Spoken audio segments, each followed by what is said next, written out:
Praise the lord. మన ప్రభువును మన రక్షకుడైన యేసుక్రీస్తు వారి ఉన్నతమైన నామంలో మీ అందరికీ మా హృదయపూర్వక వందనములు.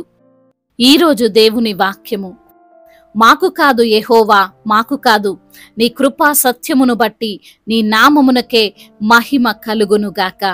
కీర్తనల గ్రంథము 115వ కీర్తన 1వ చరణం. Not to us Lord, not to us, but to your name be the glory because of your love and faithfulness. Psalms chapter 115 verse 1. ఈ రోజుకు గాను దేవాతి దేవుడు మనకు అనుగ్రహించిన వాక్య భాగమును బట్టి ధ్యానించుకుందాము. ప్రియమైన సహోదరి సహోదరులారా, మనకొచ్చిన ఘనతను బట్టి, మనకు ఉన్నటువంటి పేరు ప్రఖ్యాతులను బట్టి, మనకున్న సంపదను బట్టి, అదే విధంగా మనకు ఉన్నటువంటి సంపూర్ణ ఆరోగ్యమును బట్టి మనము ఏ రోజు కూడా గర్వపడకూడదు, మనల్ని మనము హెచ్చించుకొనకూడదు. కానీ అవన్నిటిని మనకు ఇచ్చినటువంటి దేవునికే మహిమ కృతజ్ఞతాస్తుతులు చెల్లించాలి. కేవలం ఆయన చూపుతున్న కృప ద్వారానే మనము ఈ విధంగా జీవించగలుగుతున్నాము అనడంలో ఏ అనుమానం లేదు. ఎందుకంటే మన శక్తితో, మనకున్న ధనంతో మనము సాధించలేని వాటన్నిటినో దేవుడు తన యొక్క కృప ఐశ్వర్యము చేత మనకు అనుగ్రహించాడు. భక్తుడు దేవుడిచ్చిన కృపను బట్టి ఈ విధంగా అంటున్నాడు, నా ప్రాణమా యెహోవాను సన్నుతించుము, యెహోవా నా దేవా, నీవు అధిక ఘనత వహించిన వాడవు, నీవు మహత్యమును ప్రభావమును ధరించి ఉన్నావు. దేవుడు మాత్రమే మహిమకు అర్హుడు, కేవలం ఆయన మాత్రమే ఘనతను పొందుకోవాల్సిన వాడు. పరలోకమందు వేవేల దూతలతో నిత్యము పరిశుద్ధుడు పరిశుద్ధుడు పరిశుద్ధుడని ప్రతి గానముల చేత కొనియాడబడుతున్న దేవునికే నిత్య మహిమ కలుగునుగాక.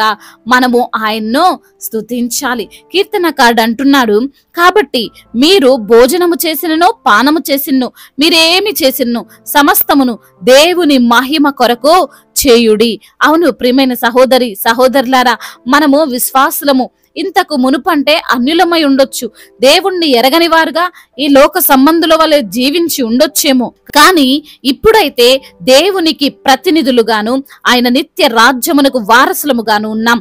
కాబట్టి మన యొక్క క్రియలు, మనము చేసే ప్రతి పనిని ఈ లోకం అంతా గమనిస్తుంది. మనము చిన్న తప్పు పొరపాటు చేసినా ఈ లోకము మనపై వేలెత్తి చూపుటకు సిద్ధంగా ఉంటుంది. కాబట్టి మనము చేసే ప్రతి పని, అవి చిన్న చిన్నవైనప్పటికీ మనము దేవునికి మహిమ కలుగు విధంగా ప్రవర్తించాలి. మనకు వస్తున్న ఘనతను కూడా దేవునికే ఆపాదించాలి. మన విజయాలను చూసి నలుగురు మనల్ని మెచ్చుకుంటున్నప్పుడు దేవుడి వల్లనే నాకు ఇది సాధ్యమైనదని చెప్పేవారముగా ఉండాలి. కాబట్టి ప్రియమైన సహోదరి సహోదరులారా, మనం పొందుకుంటున్న ప్రతిఫలము ఆ దేవుడు మనకు అనుగ్రహించినదే అని మనం విశ్వసించి ఆయన నామమునకే మహిమ కలుగులాగున ఆయన్ని ఘనపరచాలి. ఎందుకనగా భక్తుడు వ్రాస్తున్నాడు, ప్రభువా మా దేవా, నీవు సమస్తమును సృష్టించితివి, నీ చిత్తమును బట్టి అవి ఉండెను, దాన్ని బట్టియే సృజింపబడెను గనుక నీవే మహిమ ఘనత పొందనర్హుడవు. నా పూర్ణ హృదయముతో నేను నీకు కృతజ్ఞతాస్తుతులు చెల్లించెదను, నీ నామమును నిత్యము మహిమపరచెదను. ఆపద సమయమున మనల్ని విడిపించే దేవుడు కనుక ఆయనను మహిమపరచుదును. పరిశుద్ధ లేఖనములో మనము గమనించినట్లయితే పౌలును బర్నబాను అక్కడి ప్రజలు వారు చేసినటువంటి సూచక క్రియలను బట్టి, వారి బోధలను బట్టి వారినే దేవుళ్ళుగా భావించి వారికి బలి అర్పింపవలనని చూస్తుండగా, వారిని పూజించుటకు అక్కడి ప్రజలు ప్రయత్నిస్తుండగా ఆ మాటలు విన్నటువంటి పౌలు బర్నబాలు వారిని వారించి, ఈ క్రియలు అద్భుతములు చేసినది మానవ మాతృలము, మీ వంటి శరీరములు గలవారమైన మేము కాదు గాని దేవుడే ఇవన్నీ జరిగించాడు, ఆయన ద్వారా మాత్రమే ఈ అద్భుత క్రియలు జరిగించబడ్డాయని వారు దేవుణ్ణి మహిమపరిచారు. ఈ ఒక్క సంఘటనలో మాత్రమే కాదు, అనేక సంఘటనల్లో కూడా భక్తులు శిష్యులు వారిచే చేయబడిన ప్రతి అద్భుత క్రియను బట్టి దేవాది దేవునికే మహిమను చెల్లించారు. కానీ ఇప్పుడు ఈ లోకంలో జరుగుతున్నదేంటి? నా వలనే ఇది సాధ్యమైనది, నా శక్తి వలనే, నా జ్ఞానం వలనే ఇప్పుడు ఈ స్థితిలో ఉన్నామని తమని తాము పొగుడుకుంటూ దేవుణ్ణి విస్మరిస్తున్నారు. అయితే మనం ఆలోచన చేయవలసింది ఏమిటంటే, మనకు కలిగిన ఆ శక్తి అయినా, జ్ఞానమైన, సంపదైనా చివరకు మన ప్రాణముతో సహా సమస్తము ఇచ్చినది దేవుడే కనుక మనము ఆయన్ని మహిమ పరుస్తూ ఉండాలి. ఆయన లేనిదే మనము లేము, ఆయన నడిపించందే మనం నడవలేము. అందుకే భక్తుడు చాలా చక్కగా ఒక మాట వ్రాశాడు, యెహోవా ఇల్లు కట్టించని ఎడల కట్టువాని ప్రయాస వ్యర్థమే అని. మనము ఎంత శ్రమించినా, ఎంత కష్టపడినా, సంపాదించినా, ఏమి చేసినా ఆయన యొక్క కృప లేకపోతే మన శ్రమంతా వ్యర్థమైనదే. కాబట్టి ప్రియమైన సహోదరి సహోదరులారా, నీకున్న ఉద్యోగమైనా, నీకున్న వ్యాపారమైనా, నీకున్నటువంటి సంపూర్ణ ఆరోగ్యమైనా, నీకు కలిగిన గర్భఫలము బిడ్డలైనా, గృహమందు శాంతి సమాధానాలను బట్టి మనం ఎంత ఉన్నతమైన స్థితిలో ఉన్నా వాటన్నిటిని ఇచ్చింది దేవుడే అని మనం గ్రహించి తద్వారా వచ్చు మహిమ ప్రభావములు కేవలం ఆయనకు మాత్రమే చెందాలి. ఆయన కృప ద్వారానే జీవిస్తున్నామని జ్ఞాపకం చేసుకొని దేవుణ్ణి స్తుతిస్తూ ఆరాధించాలి. ఈ యొక్క మాటలను దేవుడు దీవించి మన హృదయములో ఫలింపచేయునుగాక. విన్నటువంటి వాక్య భాగమును బట్టి ప్రార్థించుకుందాము. ప్రతి ఒక్కరు కూడా ప్రార్థనలో ఏకీభవించగలరు. ప్రార్థన. పరిశుద్ధుడైన మా దేవ, మమ్మల్ని ఎంతగానో ప్రేమిస్తున్న మా ప్రియ పరలోకపు తండ్రి, మీ యొక్క ఘనమైన, శ్రేష్టమైన, ఉన్నతమైన, బహు పూజింపదగిన నామమును బట్టి మీకు కోట్లాది కోట్ల స్తుతులు, స్తోత్రములు తండ్రి. అవును ప్రభా, ఈ రోజున మేము జీవించగలుగుతున్నామంటే, ఈ స్థితిలో ఉండగలిగినామంటే కేవలం తండ్రి మీ యొక్క కృప మాత్రమే, మీ యొక్క కనికరము మాత్రమే తండ్రి. అవును ప్రభా, మాకు కాదు యెహోవా, మాకు కాదు, నీ యొక్క కృపా సత్యమును బట్టి నీ నామమునకే మహిమ కలుగును గాక అనేటువంటి వాక్య భాగం ద్వారా మీరు మాతో మాట్లాడి మమ్మల్ని ఎంతగానో ధైర్యపరిచి, బలపరిచి, ఆదరించినందుకు స్తోత్రాలు. అవును ప్రభా, అయా ఈ లోకములో అధిక ఘనత నొందిన వాడవు ప్రభా, నీవు మహత్యము కలిగిన దేవుడవు తండ్రి. అయా కేవలం నీ కృప లేనిదే అయా మేము జీవించలేము నా తండ్రి. ఈ రోజు బ్రతుకుతున్నామంటే అది కేవలం మీ కృపే అని తెలియజేసినందుకు స్తోత్రాలు ప్రభా. అవును తండ్రి, ఈ రోజున ఎందరైతే బిడ్డలు వాక్యమును విని ప్రార్థనలో ఏకీభవిస్తారో ప్రతి బిడ్డను మీరు పేరు పేరున దీవించండి. మొర్ర పెట్టుకుని నీకు ఉత్తరం ఇచ్చిదని అంటున్నావు తండ్రి. మీరే సహాయం చేయమని బ్రతిమిలాడుకుంటున్నాం. అదే విధంగా నా ప్రభా, అనారోగ్యముతో బాధపడుతున్న ప్రతి బిడ్డకు యేసు నామములో స్వస్థత దయచేయండి. అవును ప్రభా, వారికి ఉన్న శారీరక రుగ్మతలు, బలహీనతలు అన్నిటిని యేసు నామములో కొట్టివేయండి. అయా మీ యొక్క నామములో వారికి స్వస్థతను అనుగ్రహించండి. ఆర్థిక సమస్యలను యేసు నామములో తీసివేయండి ప్రభా. ఆయా వారికి ఉన్న అవసరతలన్నిటిని మీరు తీర్చమని బ్రతిమిలాడుకుంటున్నాం. అదే విధంగా అప్పుల భారాల నుండి విడుదలను అనుగ్రహించండి. అప్పు తీసుకునే వారిగా కాదు కానీ అప్పు ఇచ్చే బిడ్డలుగా వారిని ఆశీర్వదించండి. కుటుంబంలో క్షేమాన్ని దయచండి, కుటుంబంలో నెమ్మదిని దయచండి. ముఖ్యంగా భార్య భర్తల మధ్య సమాధానాన్ని నెలకొల్పండి. అయ్యా ఒకరినొకరు అర్థం చేసుకునే జీవితాన్ని వారికి మీరు ప్రసాదించండి. అదే విధంగా తండ్రి, చిన్న బిడ్డలను కాచి కాపాడండి. యవన బిడ్డలందరికీ మీరు తోడుగా ఉండండి.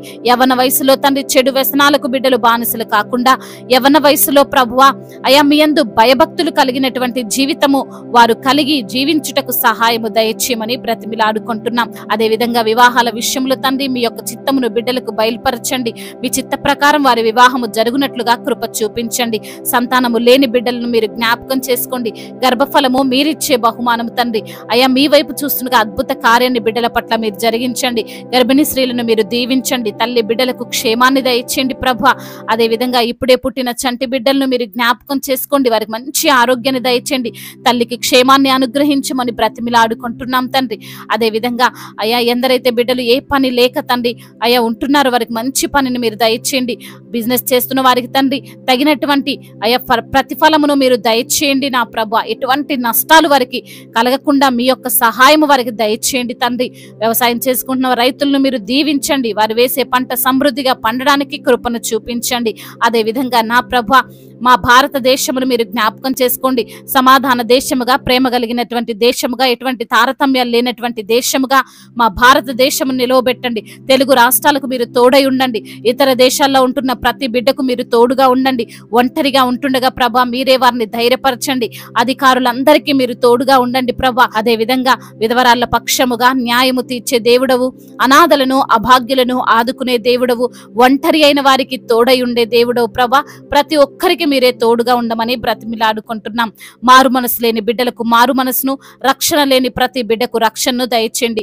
అదే విధంగా ప్రయాణాల్లో ఉంటున్న ప్రతి బిడ్డకు మీరే తోడు తోడుగా ఉండండి, మీ సన్నిధిని వారితో ఉంచండి, క్షేమాన్ని వారికి మీరు అనుగ్రహించమని బ్రతిమిలాడుకుంటున్నాం. మీ పరిచర్య చేస్తున్న దైవజనులందరికీ మీరు తోడుగా ఉండండి, మీ ఆత్మచేత వారిని నింపండి, వారికి ఉన్న ప్రతి అవసరతను మీరు తీర్చండి, సంఘాలను మీరు విస్తరింపచేయండి, సంఘానికి మీరే శిరస్సై ఉండండి ప్రభా.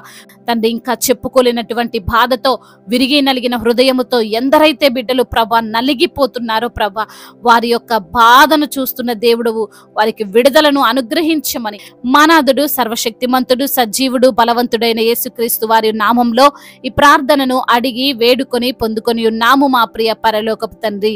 ఆమేన్. ఈ రోజు పెళ్లి రోజు మరియు పుట్టినరోజు జరుపుకున్న వారందరిని దేవుడు దీవించి సకల మేలులతో, ఆశీర్వాదములతో, కృపాక్షేమములతో, శాంతి సమాధానముతో దేవుడు మిమ్మల్ని, మీ కుటుంబాన్ని దీవించునుగాక. మీ యొక్క ప్రార్థన అవసరతలను మాకు తెలియజేయగలరు. మీ కొరకు మేము తప్పక ప్రార్థిస్తాము. మొదటిసారిగా మన యొక్క ఆదరణ వాక్యం చూస్తున్నట్లయితే తప్పకుండా సబ్స్క్రైబ్ చేసుకోగలరు. ఈ వాక్యం మీకు ఆశీర్వాదకరంగా ఉండినట్లయితే అనేకులకు కూడా ఈ వాక్యాన్ని పంపి మీరు కూడా దేవుని యొక్క రాజ్య సువార్తలో పాలిభాగస్తులు కావాలని దేవుని పేరిట మనవి చేసుకుంటున్నాను. May God bless you all. దేవుడు మిమ్మల్ని దీవించి బలపరిచి స్థిరపరచునుగాక.